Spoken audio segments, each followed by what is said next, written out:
Hi there. In this video, I'm going to walk through the workbook with you and just highlight a bunch of the key areas of the workbook itself.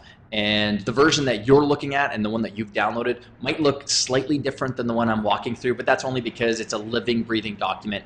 It's always being updated and changed, and I'm adding more value to it to make it simpler and easier to understand possibly, or to alleviate any sort of confusion that might happen anytime we're trying to learn something new. So what we have here is the workbook itself, obviously. I run through, this is just an image of the 90-day matrix, which is in another video that I really encourage you watch before going through this workbook, so you can kind of really understand the process that you're going through. So watch that video before even diving into the workbook here. It's only a few minutes long.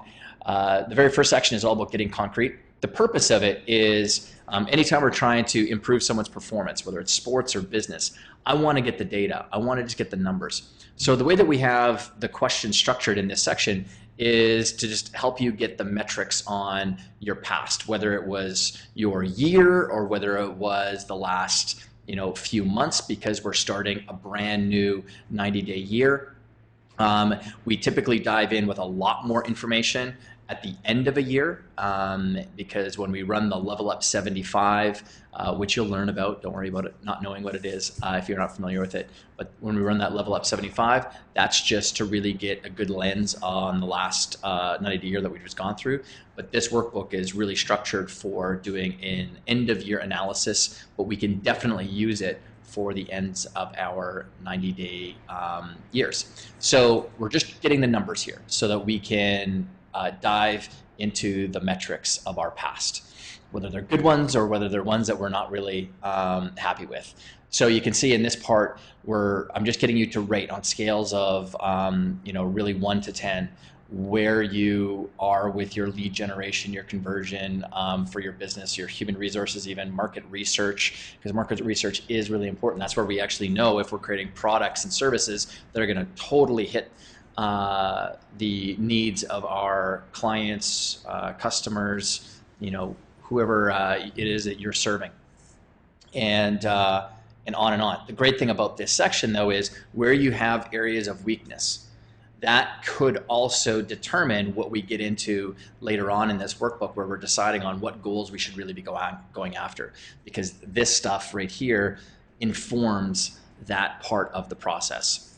So that's that section. Now we get insights. When you watch that 90-day matrix video that I referenced before, this part of the section is all about kind of getting to the heart and the emotional part of our past. What didn't we like? What did we like? What excited us? What didn't excite us? And we're just asking these questions that are more kind of long form based, but don't avoid them. What's really funny about this process is the kind of data leaning left brain individuals found that their favorite part of the 90-day year was the kind of soft skill emotional wins that they got from their business, whereas the right brain creative people, who typically resist against any sort of rigidity, loved that they had a framework that they could finally work inside of that honored their way of working, gave them a canvas and a border to kind of paint their 90 days inside of.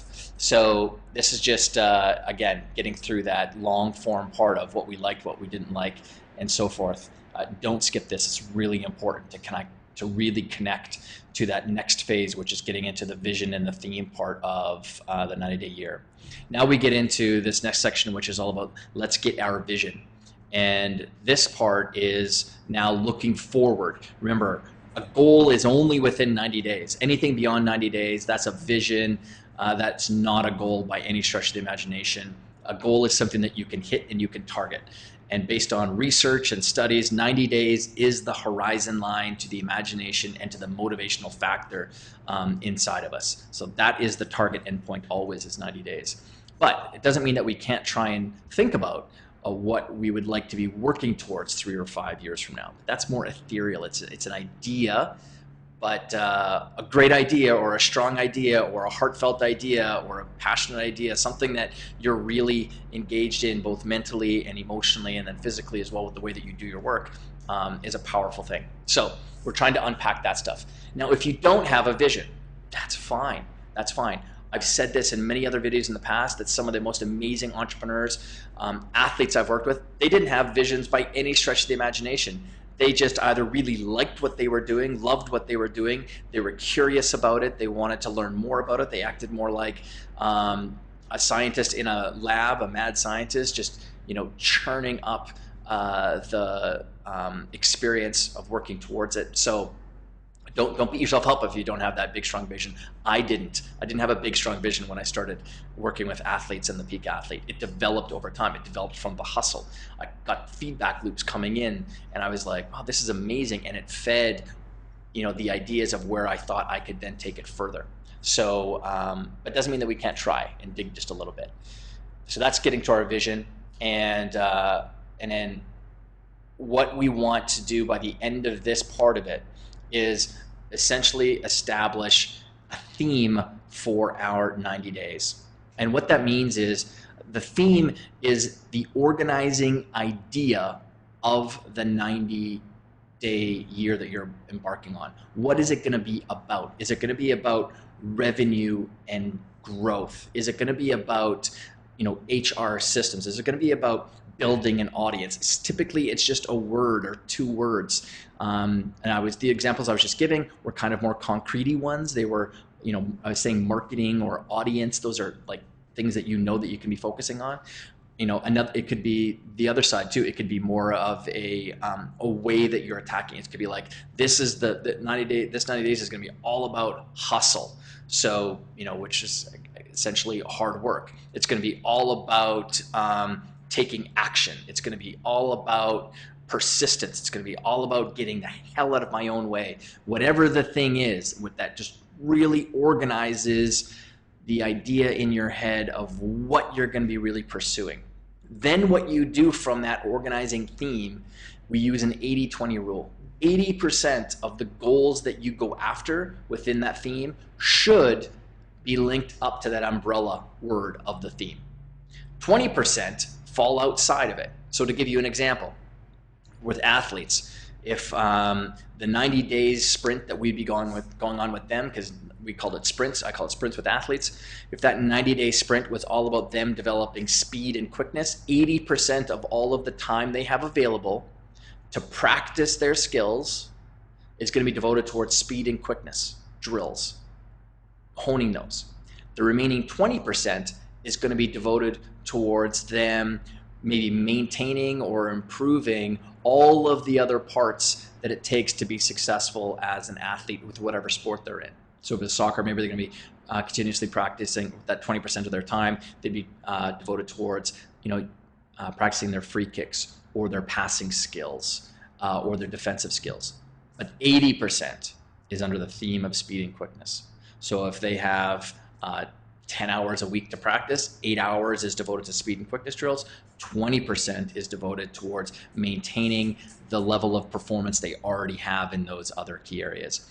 The reason behind that organizing theme is it gives you the greatest chance to hit some phenomenal performance highs with whatever your goal might be. So your performance highs being revenue or marketing, because imagine you're getting all of these wins that are stacking up around each other underneath an organizing theme. And they simply like compound on top of each other. Whereas what most people are doing is they're attacking so many different goals that aren't organized under one central idea that they're missing out on the opportunity of a compounding effect. That's why the 90-day year and the athletes I've worked with or the business owners and entrepreneurs I've worked with have seen such tremendous results, is because of such tight focused activity and action from it. If I'm in a bookstore and I find a book and it's on HR and hiring, but if my organizing theme of my 90 days is really about marketing, or someone gave me the book on HR, but my organizing theme of my next 90 days is all about marketing, I'm going to put that book aside. I'm going to take a mental note. I'm going to throw it into the pile-up zone. The pile-up zone is inside both the application, or you can use it for yourself with the 90-day planner.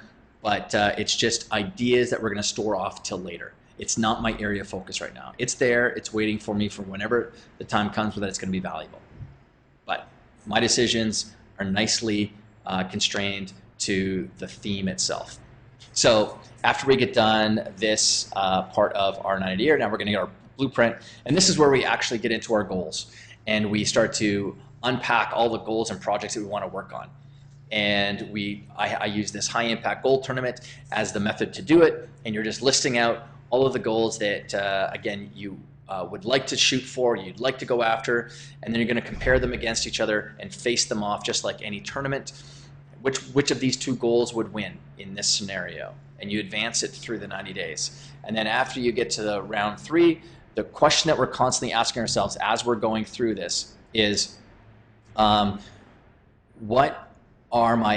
I have the available resources? Do I have the time? Do I have the money? Do I have the team? Do I have the capacity? Do I have the reach, the audience, whatever it is for your particular business to chase down this goal in the next 90 days? If it's yes, then advance it on. Or if they're both yes, if they're facing off against each other, if they're both yes, then it's which one is the highest impact for you right now. One you might actually want more, but one might be more high impact because it is something that you can get done more quickly and get it done and out there producing for you. Few, it's off the plate, but man, it could really produce a good win for us in the business. Then maybe advance that one on. And the great thing is by the end of it, if you really want to pursue the other one and you have the time and the resources available, then shoot for that one too. But that's how that goal tournament works. We're asking ourselves all the time, what are my resources available to chase this goal down? And then again, we're just going through what these 3 phases are all about. And you can fill in the blanks here as well. This runs through basically just one goal. That's what we have space for inside the actual roadmap itself. But that is an overview of the workbook. After you've gone through and chosen those goals at the end of the goal tournament, now those become a part of your 90-day year theme itself.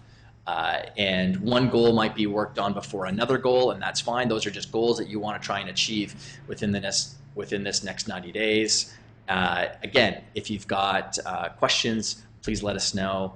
I'm always adding more questions and answers, more answers to your questions inside Coach's Corner, so always check out there, and we'll let you know when those are added as well. So thank you.